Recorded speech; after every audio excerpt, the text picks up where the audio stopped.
Kwaso. Mese Kwaso. And I'm saying Kwaso. Kwaso is Kwaso. Again, I do baha. I'm a far from her.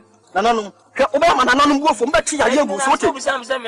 I asked him for my debut. No man was sitting and do with here. Hey, Nana. Did he come what's nasty? DL News.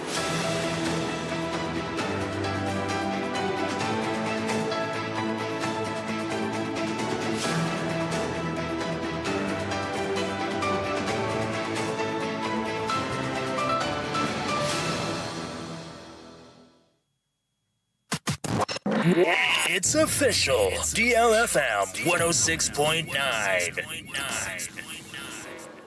Yamamo Akwaba. Afi tumilike nisham wo Facebook no so DLFM 106.9 na kasebono. Emu da part sasa bia no manam. Ehun foni ahodo ne videos ni nyina nam Facebook no so afabra wadwenche ne fabra. Ne baje mra kenkan ni nyina da eti amam. Yensha kasebono se ne nkofiri mu e wa tifide mantane nkopie mu. E wale. Na nka beto dia kasebo pono so e kirem sem. Wale ya no na north east eya region nim de sia mekese no. Aisha do na tumia pre mo pra no. Emu eden pa ne nyina ne se eye military men abomoden. Etumi akwato ahade se we so esime sibra won ma papa won musuma. Won mu kirem se nya sem kuma kram. Na nka hodo betom na nipa oba modin na ni hu de esi ye nyina no e kirem sem. Asojafo egbobra mpotem hono ma omo hu pere maka cho sakrachi. Fa won butu fom. Hwe wan na wani ahwemanim.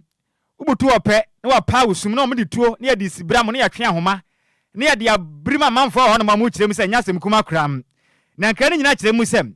De enti anam so ma sansem we nyina sie no. Ni nyina ne sa Ghana fo ba ka be yemanu sem. Se nansa ne ne ena ehyen bi a efiri mi si garden na kirem o eye asante mantem kumase. Ena de hye bi kwoto hye ehyen ne so etumi bura manfo. Edi twa jatu edi to ka no metumi shika ne nyina se pansam. Na nkane kirem sem. Enu bi na kan ma sem gese sojafo na kwoto de ahye ade hye a. Wonom ewo wale so e kira wonom sem. Anamafo sa na Ghana fo so ne senti. So bi na ne ba bi matuma kwotwa jadi atimu dia be Facebook no so DLFM 106.9. Emra atosede ahodo a na nka efri eye misiga ekopiem okumase a. Ade se kwotwa jadi tumu no video nda ho anasa picture nda oba benya bi no watumi dia ahwe dia mayen. Wo mashika yi nyina pasa atumi asese ka yi pa asam no emu ayapam. Na sojafo na atumi asibre made hia won ma wale pam sem kese omo hosisi so omo so ye pam. Na nka ne kirem sem. Sade ade hye ne bia prepare ne nti Omo made akopie mu e o ma me ahodo a wona mo de mo ya bibifo mo made traditional cancer ne bia mo made de bibiduro ne sayare no e wona mo made asa wona mo yade na de se ne bia ka se kirem se tabi asam na asie no emu ya pa sa de hye bi nka hwimfa nhye mu ubehu ane ya bowura hono me se krachi butufom wichiri anasa gudi omso o mpanifo ye chiri nanso we de mbedi ne ya papa wona so atumi asibiri wona mo pam ebiri so aka se kirem mpo se obi hono ma no nkasa akona adwuma so otene shop a wo ya adwuma onka bi fa nhye mu na asojafo abawure hono ma se krachi pie tu shop num ne yamro kakra ne yankire wo se won so wo yatimamuni enfamla fa nhye se sabi nkodi semhunum ne yatimya papa na sum sama de hye kirem se enemani mu yata amambo ko mamade emebo fanwura mu wale yefisa de akoso no emu ayapam na de hye aka se kirem se tabi de asieje de na kanya de asesi se sojafo botu abawura wale aba bra de hye mo nka bi fa nhye mu atietie mfa ho de so de emu ena woni senti aba fa nanzi fom na onka bi enfama wonom ne woni crowd we free wale ya bade e kasebo ewie de mu kirem e de esom ye na tiefo ye nto akasebo no eso ye to akasebo ne so na former defense minister Dominic Nitiwo e de abetudwa e chemu se e wa bra na ota akunya no se defense minister no oha bebre na ofam se na kobema asumdwe ababokọ kirem achete wanu ne hu ye papa intoni central for e kasa na ye bimbila ma shebedwani eli tuja se niema na ehuhia se na kombetimi ama ahoban basem akoso oboko no enya ade a omunya ye nanso na ohwe anim se nka aban ebebo modin a pasem ne ho bibi aka na emom omantimi anka ho hwe a oche se na ye naniswade hu pa se nka sumdwe ebetena aboko afebo nanso enya ade a etimi eba asa na emom hwe ntoko a oboko na ewo se mra eye adwuma ho ye pa anya satmamufuo no ho ebetechema yentensem a odituja. You cannot say funding was not an because funding in the context of what was available. So what was available as a country, the challenges we face in the economy, as a country, or even security in the, as a bigger picture, I would say that we did receive our fair share. So that I we must put on record. Secondly, when it comes to the issue of equipment and the ability to act and act decisively and the ability to be able to say what is right, we did say that everybody knows it's on record what we have, what are the position of the government, the ability to act. But there's one thing everybody must understand. You cannot take the level of force and unleash on your own citizen as it would have happened to an invading force or an enemy combatant. If another country were to invade Ghana, the amount of firepower that the armed forces will unleash on that person is different from when you go to Boko and you have to be able to enforce peace without literally trying to kill your own citizens. So you have to balance that with what is going on. So yes, we acted, we did everything right, but I can say that at a point, I will say that it became a place where criminals were trying to infiltrate the chieftaincy system and use it for their own ends. And that created a big problem for Boko. So my regret, as I've always said, is the inability to make sure that we bring total peace to completely. But to say that we did not do anything is wrong. We did whatever we needed to do to keep peace in Boko, but we wanted to achieve total peace eluded us. So that would be the regret that I said, and the president said it. For the president to find space and mention that in his last State of the Nation address, that he regrets that we couldn't find total peace in Boko. That alone tells you how he views the issue of Boko and what he wants to leave, or the message he wants to leave for the incoming president alone. Look at Boko critically. See how you can ensure that Boko is resolved and find a way of ensuring that Boko is resolved. And like I said, I'm happy that the current president has immediately decided to take up the issue of Boko and promised, and not just before the election, even after the election, to promise the people that we think that we have to handle Boko well. I wish him well, and I wish the government well, but I'll just say the government should engender. When Okasa Asanso Agyei say, Oshan Tokwada, a yaman Prusini Kusasi for an intema, and no nam soma a Bukom Haram for no some Basso Moto Ashagana for Swa, or bet me Atwasha Yasuye Pine, Tinabai, and Mamma Diano Mompehuasa Moka, Anya Sadia, ye Hunia, Yebaya or Maimu. There are two reasons why the location of Boko. Boko is located at the northeastern tip of Ghana, which shares borders with both Togo and Burkina Faso. Both northern Togo, what is happening there, as well as Burkina Faso.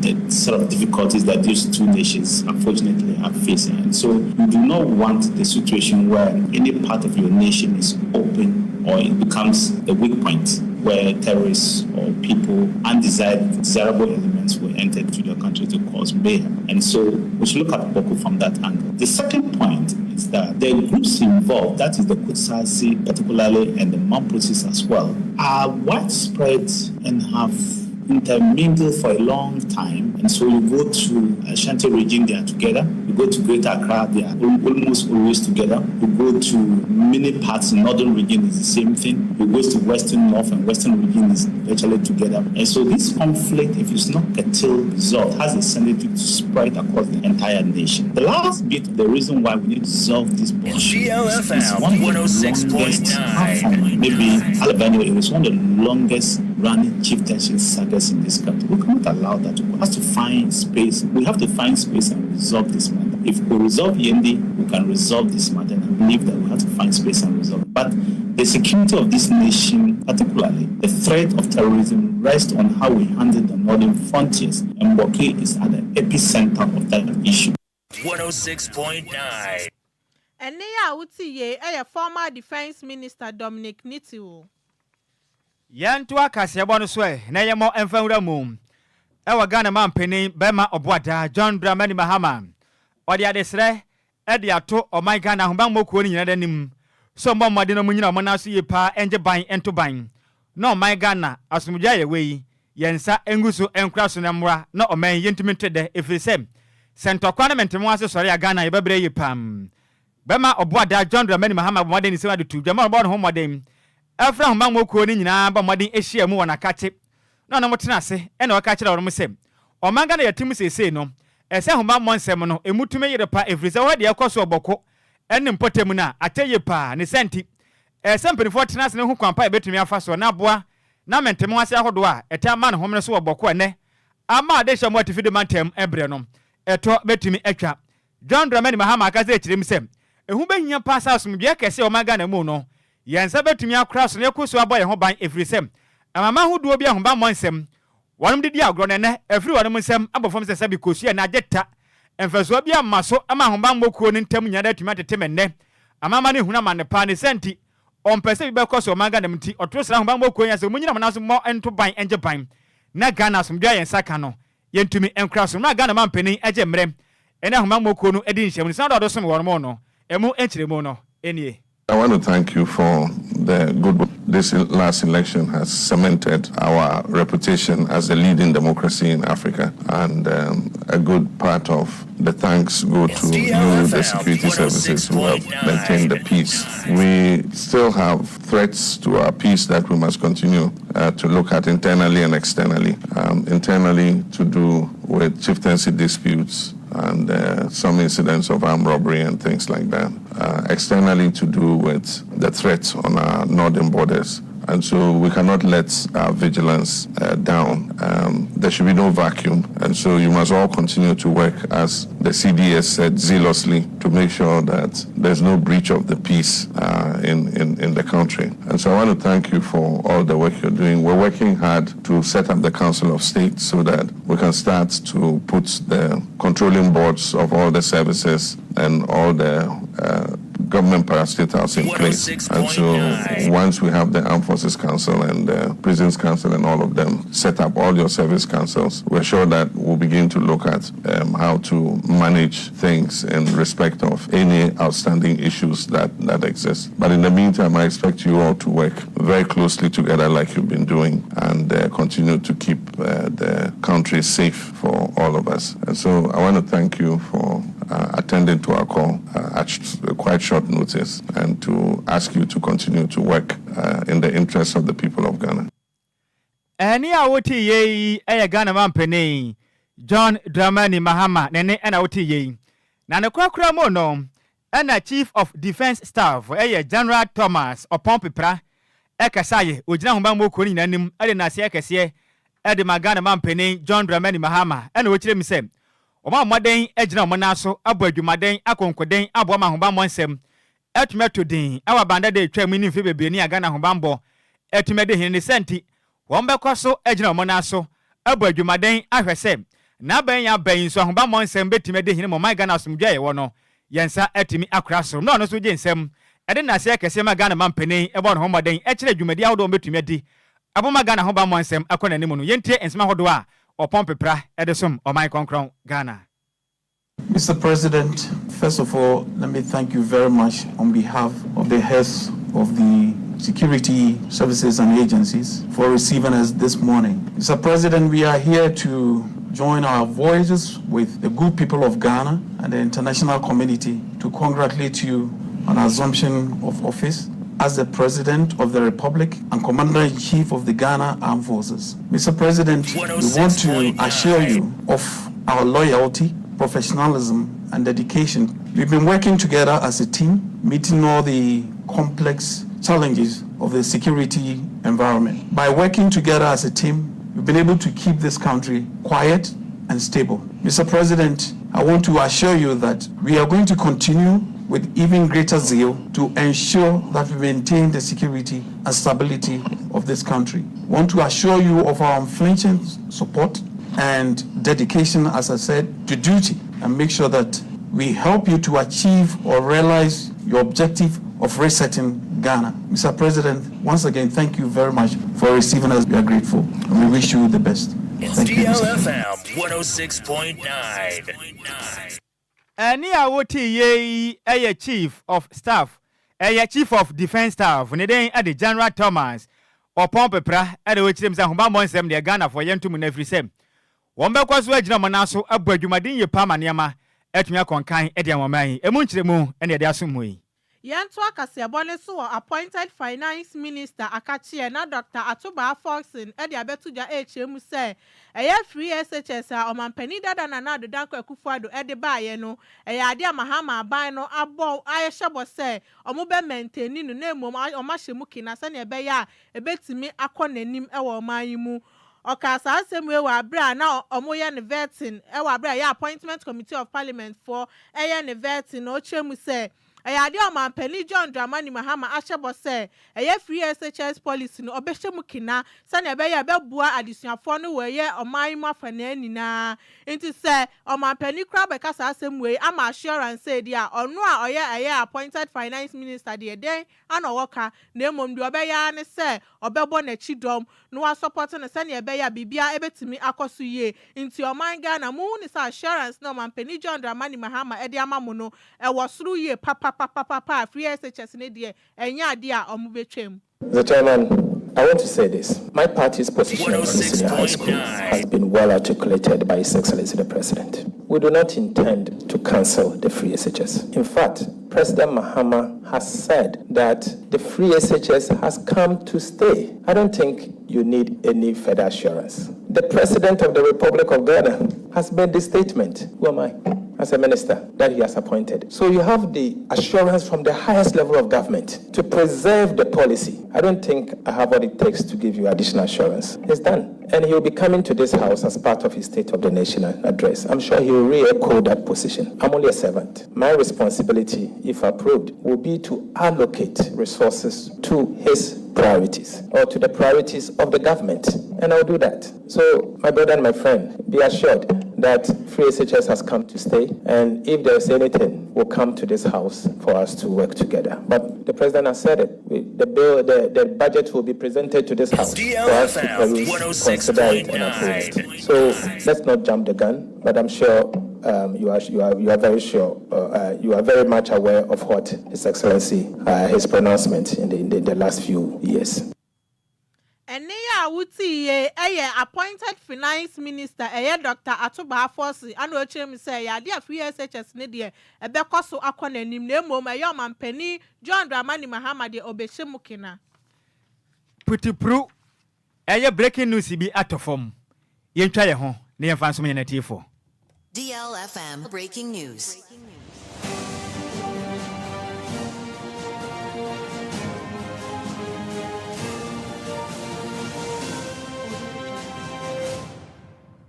DLFM breaking news.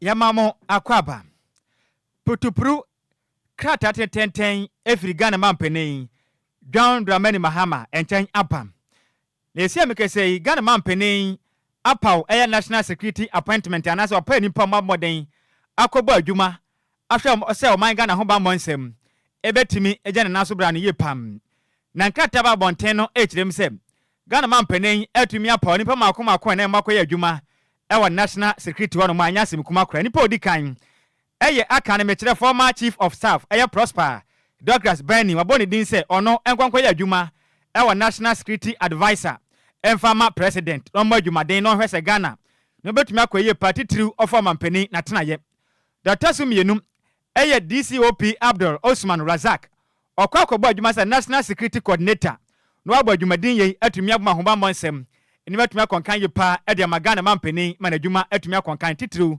efa ahomambo esensemmum de otosomiensa COP Nathan Kofi Boache retired Ghana mampeni John Dramani Mahama waboni din sem onkwankwa the letter of operations na omadwumaden enhwe se presidency ni betumi akonkan ye pa na enema etimi akonkan ye pa ama Ghana presidency onso ahomambo ensem efa enema makomienu be besori bia atumi to dimpa e de amaman Ghana de otoso enan Charles Kipo Ghana mampeni aboni din sem onkwa the letter general informal national intelligence below no madwumadem one of my Ghana hoba monsem entimi entodin entiwei any appointment letter kakraka Ghana mampeni e de babonten akratai openipa ne nsa ehye asem Felix kwachi ofosu oni kasamafo de Ghana mampeni John Dramani Mahama we ni breaking news atof ma de kasebo ya de asomo awiei DLFM breaking news.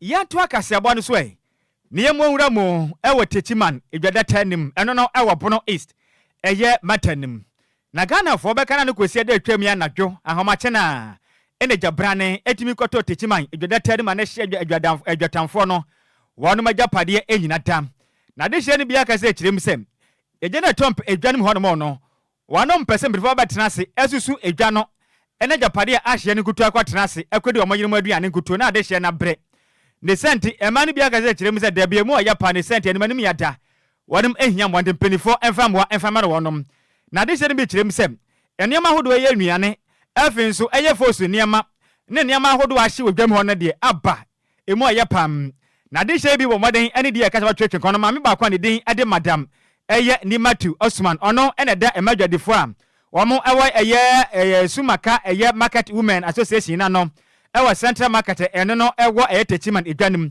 o kire mu sem ade hye na japade ahye no emu aye pa ne senti magana perform metna honom emehwe wono mu din makaso yedi yamam yakọ kire mu se dabi yakọ no etumi ma ade hye ne dwana ahye no wono majapade na ahye no etumi mehwe wonom ne senti perform maden famra kesiem etumi enfama wonom ade hye bi so majamadi die kasa batwetwe komba konso eye madam eye Ashawu eye Osman onso kire mu sem enuane ahodo asepa techi madwam hono mo ne de eja eye nti omo se afem omo hia moa ade hye mo bia mo ka bia omo nyina de mo maden no mfo mani fa kire mu ewo techi man edwene maboa wono mavise de asien emu eye pam maame ba konso ono so je mani ye kasa batwetwe komba ne de ni eye atama me ono so kire mu sem ne shop ne eye ne shop no mpodi anhye ne shop na anhye o nanso ade hye wo maden etum bebu wura shop no bebu ni nyina dem etum be wi anema wo nyina de condescent akronfo di nawu empenfonfa emo akase mfa wo visa de asie no emo ya pa visa muntu mentrase ewo me eja hye wonom na Ghana hye besu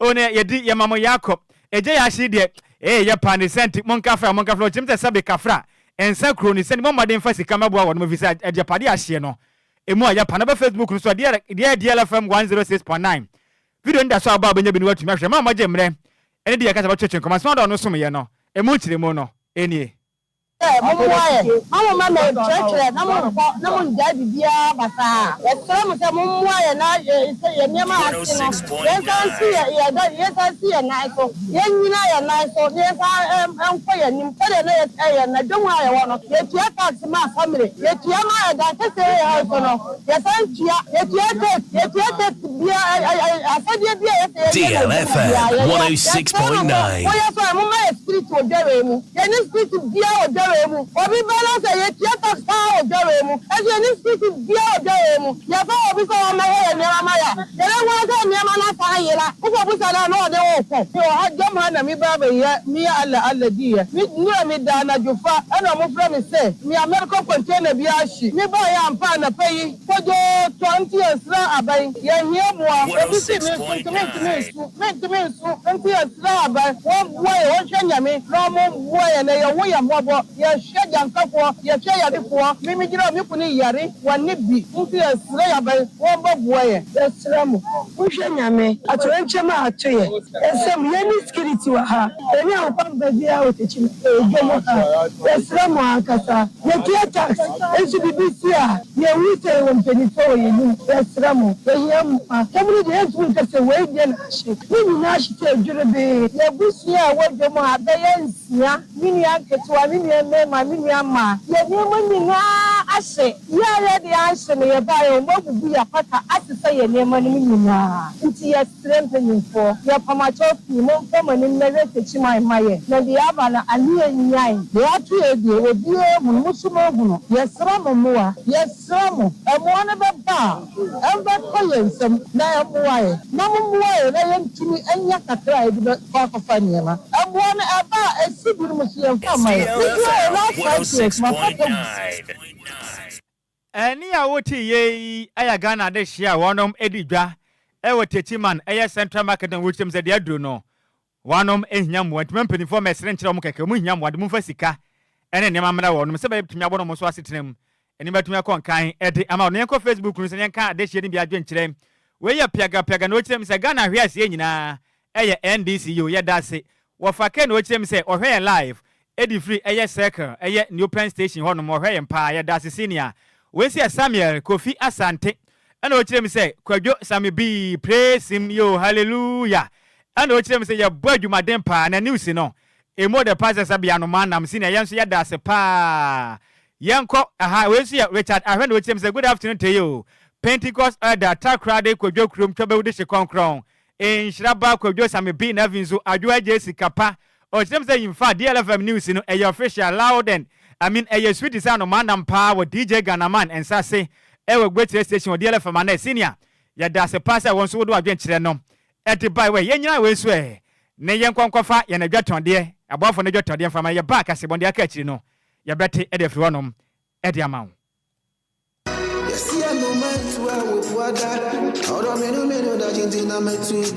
Makwantu ohunsam eye medadwen nanso meyansam tronenti menya adagye ye hwehwemu ekohu Sunday Sam's consult na wonom nti ende metimi ba menya brani adagye ekenkan ye eye investigations about womo ana mehu se wo apply for visa assistance a emfeli efri se wonom ewo track records madansi die nie mabini ntreo Sunday Sam's consult edi Britia webi ebeje wo visa amawo se wo ko United Kingdom, Canada, Dubai, Poland, Croatia, Nafe Kradie, Serbia, any Greece in so abeka ho a work permit etechere. Ma menchire wo mo echire kwan. Sunday Sam's consult ewo Ofanko barrier, Asofan, our Ben Wise Park Hotel, ewo Asofan New Station hono mo a. Phone number 0244 291546. Email address nso samuel626@gmail.com. Yeti ehudi enti, we connect dreams with opportunities. E manenye wadwendwen, frɛ wonom na nso bedi adanse media. It's official. DLFM 106.9. Emra ya du idi ni edu enije dia kase eboso dia na Charles ni ama Mensa Junior ye na ye friend no eye Shatawale eye Oman na ye dancehall star. The letter akoto eye President John Dramani Mahama ni ma sa letter yi olukoto social media no so a o che say ya dia omuhia insasan ye kese power entertainment industry nim se ne be ya beboa no ama na ni nemom impuntu so atimi abem esan say ya dia artist bebre na e for helm say omobebo mo homodin ama ye music industry no etimi edum pempenso bi a ye na ye ni beje ho na obuo nso etimi aba ho nti onu de ohu ne se e wo sense san ye kese pa ba ye entertainment industry nim na owia na oto aso se e ba ye radio ni TV programs ne so ye hia managers a omuwo eye nimdie omusanso wo eye nyansa kakra omubetimi aboa ma eye radio and TV programs no etimi akoyie pa se na ebe ya industry nim no obuo kese pa na bebem na de ye pe no so yetimi enya ode sansa ye etoto aban a omo appoint eye new ministers wa bra omo ba aban mu no esan se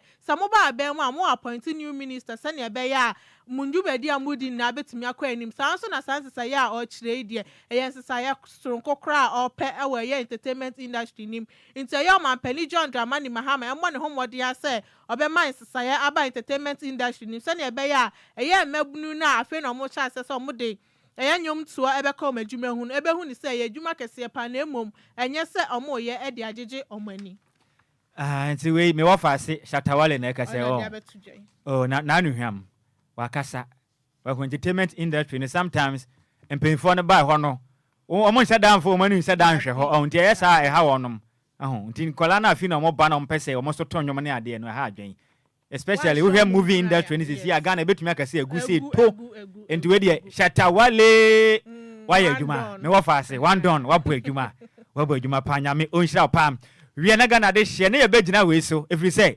empanifo se anoma so cheduase a onaso o che eduaso a ochebo ni senti kasebo ne yegina wesu ne ebunukom se pon kasebo musemfo eye maize mebelentry ene se mu ede ema yan kofitera be ma 10 gram wenwi ene ahofa adwane ekopie mu e wo Facebook no esom ene anu mienu so yesi peteprem ni kasebo besom awie no di ameje so eye takwade kodwakrum twaba wudi se konkron Nhyiraba Kwadwo Sammy bi mene Adwoa Agyei Sikapa. Yes, sorry. Na Adwoa Silky obetenase na oni kwame yafum elfinsu sexy journalist na enya semkuma efiem ha sei DLR on betenase enwomo no de oti bi ache ye papa nwoma wansu ni moto no mbeto ni nyina de akyerem osoma ye doko ni send makasa fidie no Enquires na DLFM 106 pona mum nyina mo enitia adehye Give us P capsules. Give it to me, baby. Give us core capsules as well.